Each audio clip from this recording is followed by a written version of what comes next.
Hello, ladies and gentlemen, and welcome back to my channel Philosmos, where everything philosophical is discussed. Now, today I'll be talking about a healthy mind is a grateful mind.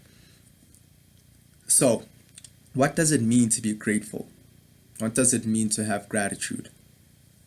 So, basically, having gratitude is basically having a deep sense of appreciation for what you already have at present time. So, most people have an inclination to look at and to focus on what they do not have, you see. Then that creates a sensation, a feeling of lack within you. Okay, so the feeling of lack then cannot bring forth gratitude. You cannot be grateful if you feel empty. You cannot be grateful if you feel as if you don't have enough. You cannot be grateful if you feel as if the universe is out to get you and that you're a victim. So that's the normal inclination of the human mind, collectively speaking. And speaking individually, let me give you a brief explanation as to my experience of this word gratitude as I was growing up. So anytime I desired something as I was growing up, let's just say a toy, right? Then because I did not live in like the most privileged family, I was comfortable, but not necessarily like privileged to the point where I could buy anything, you know. So there was certain toys maybe that I'd want, and then when I decided and I asked my parents to actually get it, you know, they declined and said no, they don't really have enough money, and that created like, you know, like disappointment within me. But to further add on, they reinforced the idea that I should be grateful for what it is that I already had. You see, so that is true, but the way I processed that information, the way I interpreted it was incorrect. So here was my interpretation.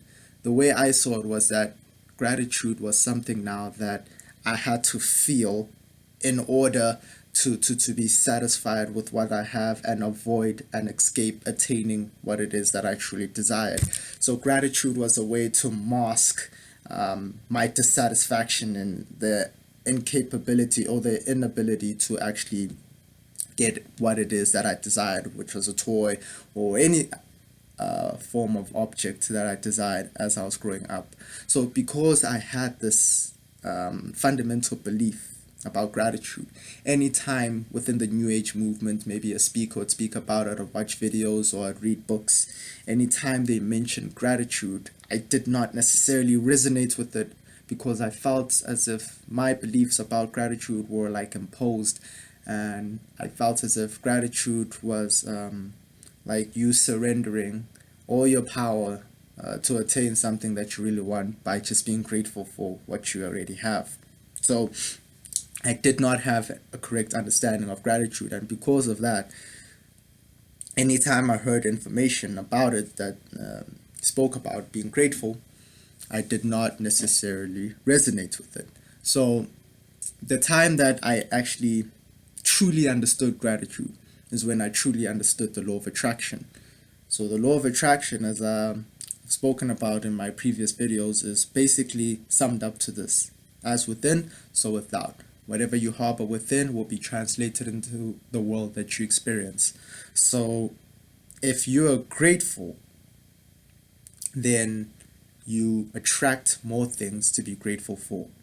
So because the normal inclination of the human mind is scarcity, the mind always observes the world, usually, let me not say always.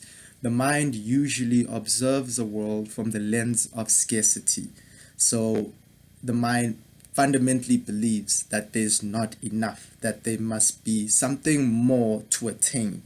So because the mind comes from this premise, then gratitude is something very difficult to adopt, because if you are from if you take the position of scarcity, of lack, of not having enough, then if somebody even like remotely tells you to like be grateful for what you already have, or someone insinuates to be grateful, or you try to be grateful, you will encounter a lot of resistance, because the state of lack, the state of scarcity, the state of not having enough, you cannot be grateful in that state because you already feel as if what you have is not enough. You still desire something more, you see. So because of this natural inclination, then the mind is dispositioned to be unhappy. It's dispositioned to continuously move within life, seeking something and never being content and still within. So gratitude teaches you to be still within. Gratitude teaches you to appreciate this moment right now. Because here's the fact that the things that you have right now, the person that you are right now, 5 years ago, you were hoping and wishing to experience that. And now you're experiencing it, but you're not fully experiencing it because you are coming from that disposition of lack, of scarcity, of not enough. And thus, you cannot really inundate and truly feel what it is that you truly desired, which is happening right now. You don't really feel it anymore. You don't really experience it anymore because you lack appreciation, you lack gratitude. So, in order to be grateful, it's very simple. It's not just, hey, let me just think about the things that I do have. No, it's just about changing your premise about your position in life. Okay, discard everything. Discard every template of what it means to be successful. Discard any template of what it like every possible thing that you should have at a particular age. Discard every expectation that the world has about you. Discard every desire that you have. Discard everything. But keep this, that how you observe the world will determine how the world presents itself to you.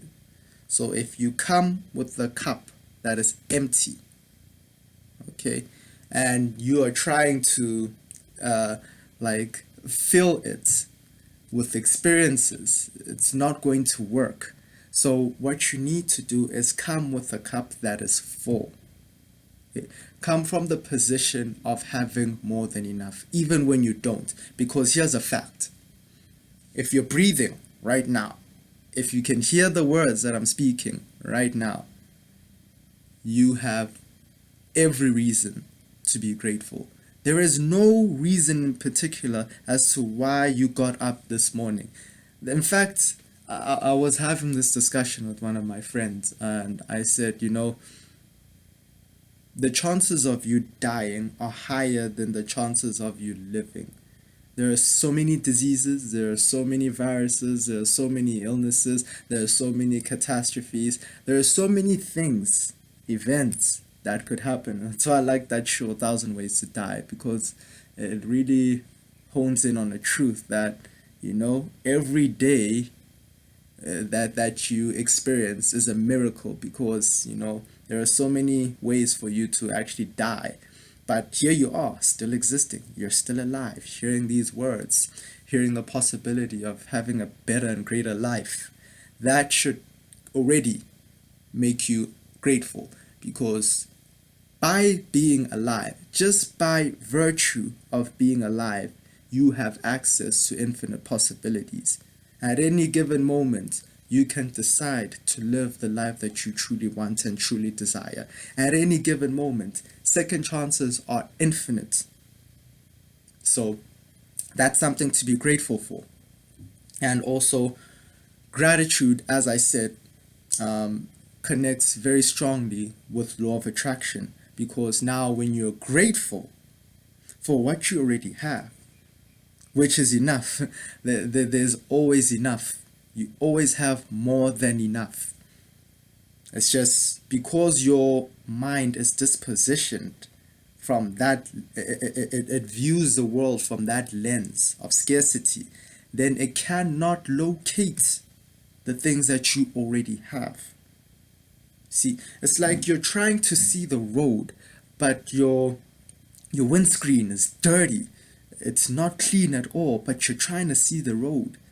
It makes no sense. So many people are driving. Let's just say the body is the vehicle, right? We're driving and we have no sense of direction because we have not purified, we have not cleansed our perceptions. And once we cleanse and purify and renew our perceptions, once we change our dispositions, once we change our premises about life, then we can then further entertain the possibility that everything that we've been seeking, we already have. Everything that we've been desiring, we already have. Every dream, every goal, everything that you could possibly hold in your mind, you already have it. Could we possibly entertain that? And within that possibility of entertaining that, you get to feel as if you already have it. I don't see where the problem lies there. I mean, is it a crime to at least feel as if you already have everything that you desire? Because you have full access to that. You have full access to your imagination. You have full access to your emotions. Now, once you visualize that reality, because that's another thing about gratitude, is that you can borrow abundance from the future. You can be grateful for things that have not even happened yet. That's the miraculous thing about gratitude. You can look to the past, you can look to the present, and you can look to the future. Gratitude is multidimensional. There are things in the past that you can be grateful for. Maybe you had good parents, or maybe your parents were not good, but they gave you life lessons that you are utilizing right now, or whatever the circumstance is. Whether it was a blessing or whether it was a lesson, be grateful for it. And right now, there are things to be grateful for. And in the future, we can all think about events or possibilities that can make us feel appreciation and gratitude. So gratitude is not something that only requires you to look within the present moment, which is true. You know, gratitude brings you to the moment because it makes you more aware of what you already have at present time, which is a great thing. But another great thing about gratitude is that you can project your consciousness into the future of possible events, and you can entertain the event that brings the most joy to you and have a sense of gratitude in the belief that the universe could possibly provide this for me. And by chronically staying in that state, then I increase the probabilities of the universe bringing that experience to me. So gratitude is the most important thing any mind can possess, because from the state of gratitude, the whole world is available to you. The whole world is at open access, because now you understand something innately contained within you, and that is fullness. You are full, you are whole, you are complete. And because you are complete, you have every single thing that you could possibly desire. These are your physical eyes, okay?